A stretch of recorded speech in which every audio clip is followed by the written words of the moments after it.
कश्मीर में education framework को और अच्छा करने के लिए सीजीसी झंझेरी द्वारा प्रिंसिपल्स कम एसोसिएट मीट का आयोजन किया गया। इस मौके पर डॉक्टर अश्विनी शर्मा ने नए एकेडमिक प्रोग्राम जिसमें BSc forensic science, BSc data analysis, BSc cyber security, BA LLB, BCom, D pharmacy आदि जैसे कई प्रोग्राम शामिल हैं की घोषणा की।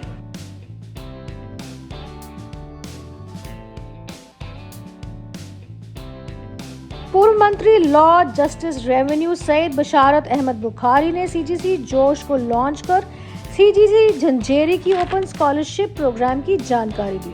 It's a 5 crores right scholarship, and this is basically for those students, those who are not able to pay this. See what we have find it out. जैसे मैंने आपसे बात की, कुछ बच्चे ऐसे हैं जो इसलिए नहीं पढ़ पा रहे क्योंकि उनके पास पैसे नहीं है। तो उससे क्या है कि बच्चों के पास पैसे ना होने के कारण वो लोग हायर एजुकेशन में नहीं जाते, लेकिन +2 तक पढ़ लेते हैं। So if a student has done study till +2, he or she can appear in the exam and we give a scholarship और उस मेरिट के हिसाब से हम उसको स्कॉलरशिप देते हैं। And we are giving 100% scholarship if a student is scoring 95% marks in it. So we have launched this just to it in all the stream. We are giving it in BTech in computer science, electronics engineering, your mechanical, civil engineering, artificial intelligence and machine learning, and in MBA, BBA. Chandigarh group of colleges Jhanjeri tyre 2 और tyre 3 cities में education sector में revolution लाने के काम में जुटी है। इस मौके पर डॉक्टर अश्विनी ने Chandigarh group of colleges Jhanjeri के बारे में सबको जानकारी भी दी। I am the director placements and looking after the academics of the campus, and he is Mr. Hitesh. He is looking after the overall admission process and marketing of this campus. तो हम लोग आज यहाँ पे इसलिए आए हैं कि हमारे 2 पर्पस हैं। एक तो हम अपने जो नए कोर्स हमने चलाए हैं इस बार से, मतलब कि चलाने जा रहे हैं वो, और एक हमने एक स्कॉलरशिप इंट्रोड्यूस की है अपने कैंपस में। वो स्कॉलरशिप का नाम है जोश। वो उन बच्चों के लिए है जो बच्चे किसी कारणवश पैसे दे के या उनके पास फ़ीस नहीं है जमा कराने के लिए, उनके लिए। तो जोश में हमने एक सिंपल सा टेस्ट रखा है। जो टेस्ट उनके 10th और +2 के सिलेबस के हिसाब से, उनकी स्ट्रीम के हिसाब से है, उस हिसाब से जो मेरिट बनेगी उस मेरिट के बेस पे हम बच्चों को स्कॉलरशिप देंगे। तो स्कॉलरशिप वेरीज फ्रॉम 100% टू 60% और 65%। उस मैक्सिमम सीट्स उन्हीं की हैं इसमें। तो हमने बेसिकली उसमें यह किया है कि जो बच्चे हमारे पास बाहर से पढ़ने आएंगे हम उनको प्रेफरेंस ज़्यादा दे रहे हैं। और दूसरा, हमने जो नए कोर्सेज शुरू किए हुए हैं, जैसे हमारे पास अभी जो कोर्सेज चल रहे हैं वो है computer science and engineering, electronics and communication engineering, mechanical engineering, civil engineering, artificial intelligence and machine learning. तो इस बार हमने एक नया कोर्स ऐड करने जा रहे हैं, उसका नाम है artificial intelligence and data sciences, जिसकी काफ़ी डिमांड है आजकल। इसके साथ हमारे पास MBA का कोर्स है, BBA का है, BBA, BCom, BSc एग्रीकल्चर, और हम नेक्स्ट ईयर से B pharmacy, M pharma, D pharma, law के कोर्सेज शुरू करने जा रहे हैं, और BSc in cyber security and BSc in forensic science, ये कोर्सेज शुरू करने जा रहे हैं। नहीं, हमारे वहाँ ऐसा कोई इशू नहीं है, बिकॉज हमारे जितने बच्चे हैं हमारे कैंपस में रहते हैं, तो उनको कोई इसका कोई इशू नहीं पड़ता, वो they are safe and sound there. Sir देखो, हम तो बच्चों को ये कहते हैं जहाँ के बच्चे हैं कि आए हमारे पास पढ़ें, we give them all the facilities, right. और हम उनको मतलब कि पढ़ाते तो हैं ही, and we also help them in placements. अगर आप हमारा प्लेसमेंट रिकॉर्ड देखो तो हमें बड़ी खुशी होती है जब यहाँ के बच्चे प्लेस होते हैं। और ये भी एक फैक्ट है कि यहाँ के बच्चे जल्दी प्लेस हो जाते हैं, क्योंकि जो हम कम्युनिकेशन स्किल की बात कर रहे हैं, एक चीज़ जो हमने नोट किया है कि जो बच्चे श्रीनगर के हैं, जम्मू एंड कश्मीर के हैं, इन सब की इंग्लिश बहुत अच्छी होती है, they are very good in communication skill. So this give us an advantage to get them placed in good MNCs. So students are getting placed in 20 lakh package, 30 lakh package. So there is no issue of placements, क्योंकि हमारा group जो है CGC वो placements के लिए जान जाता है। आप कभी सर्च मार के देखना, आपको उस पर मिलेगा कि हमारे बच्चे कहाँ कहाँ प्लेस्ड हैं और कितने पैकेज में प्लेस्ड हैं। ये चंडीगढ़ से ये कॉलेज वगैरह चलाते हैं, यूनिवर्सिटी भी चलाते हैं शायद, तो अच्छा काम करते हैं। और आजकल लोग हर एक को पढ़ना चाहिए और सब लोग पढ़ते हैं। कॉलेजेस अच्छे होने चाहिए जहाँ पे अच्छी तालीम हासिल हो, लोग पैसा खर्च करने के लिए भी तैयार है। लेकिन साथ ही साथ जो आज उन्होंने एक लॉन्च किया यहाँ पे वो 5 करोड़ का स्कॉलरशिप जो वो अपने कॉलेजेस और यूनिवर्सिटी में देंगे उन बच्चों को, उन लोगों को जो पढ़ाई करना चाहते हैं, जिनके पास टैलेंट है।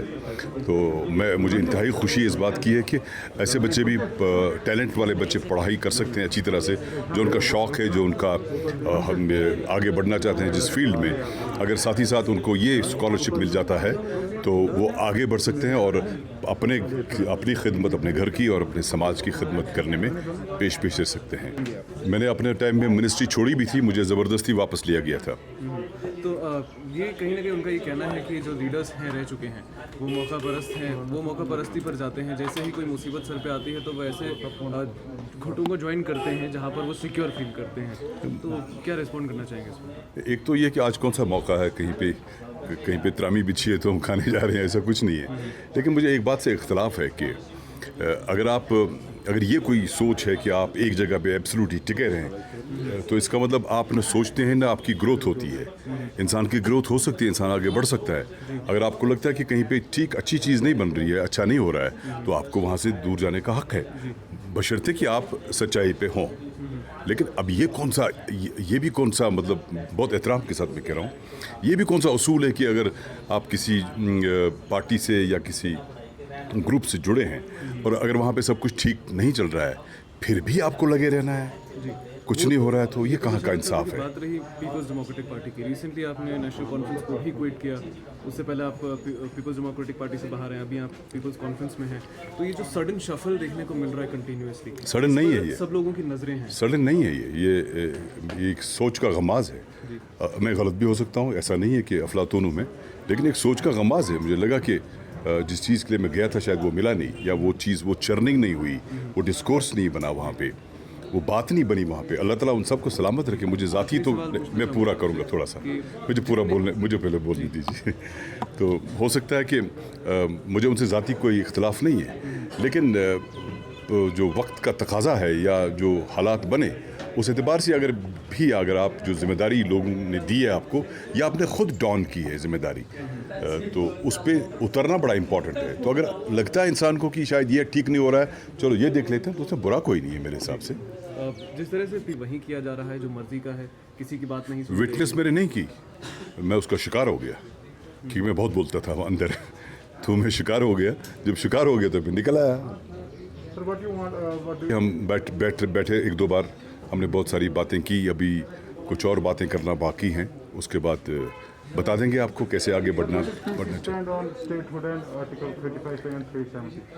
मैंने पहले ही ये कहा, नहीं ये जो लिया हमसे गलत किया, बहुत ज़्यादा गलत किया, क्योंकि हमारे एतबार को ठेस पहुंचा। ये तो सीधी, इसमें कोई दो राय नहीं है। अब स्टेटहुड की जो बात है, मैंने पिछली बार भी एक इंटरव्यू में कहा कि ये खुद होम मिनिस्टर साहब ने पार्लियामेंट के ऐवान में कहा कि हम वापस देंगे। तो वापस देना हम पे कोई एहसान नहीं है, ये एहसान उनको अपनी उस बात पे है जो उन्होंने हाउस के अंदर कहा है, बहुत जल्द वापस देना चाहिए। हम बैठे, अभी तो जुमा 8 ही दिन हो गए, बैठेंगे, बात करेंगे। बात कहूँगा जो मैंने उस इलेक्शन के कैंपेनिंग के दौरान कही, मैंने ये कहा कि मैं इसलिए वोट मांगने आया हूँ कि PAGD ने एक प्रोग्राम दिया हुआ है, जो उन्हें दिया प्रोग्राम। मैंने ये भी उनको कहा इलेक्शन के दौरान कि मैं जब ये PAGD बना उस वक्त मैं इसका हिस्सा इसलिए नहीं था कि लीडर्स ने फैसला कर लिया तो कर लिया, मुझे उसमें कोई इतराज़ नहीं है। मैंने ये भी उनसे कहा इलेक्शन के दौरान, मैंने कहा जो PAGD ने कहा है, मुझे नहीं पता ये कैसे वापस मिलेगा, कब वापस मिलेगा, कौन वापस देगा, कौन नहीं देगा, कैसे नहीं देगा और कब देगा। लेकिन चूँकि PAGD ने एक कदम बढ़ाया है, इस कदम को हमें साथ देना चाहिए, क्योंकि हम कदम जब बढ़ाता है कोई, उसके बाद साथ देना चाहिए, unless he proves us wrong और शी प्रूव्स अस रॉन्ग। तो उन्होंने कदम बढ़ाया, हमें साथ देना चाहिए। साथ ही साथ मैंने उन जलसों में ये कहा कि मैं PAGD के लीडरान से ये भी कहता हूँ कि आपको गवाह होंगे, आप गूगल कर सकते हैं, गवाह हैं आप, कि अब के बार सच बोलें, झूठ की कोई गुंजाइश नहीं है, गलत की कोई गुंजाइश नहीं है, जो अचीवेबल है, जैसे अचीवेबल है सब बता दें, और एक रोड मैप भी दें कि आगे कैसे बढ़ना है। ऐसा थोड़ी है कि आप कोई नारा देंगे फिर आप घर में बैठेंगे।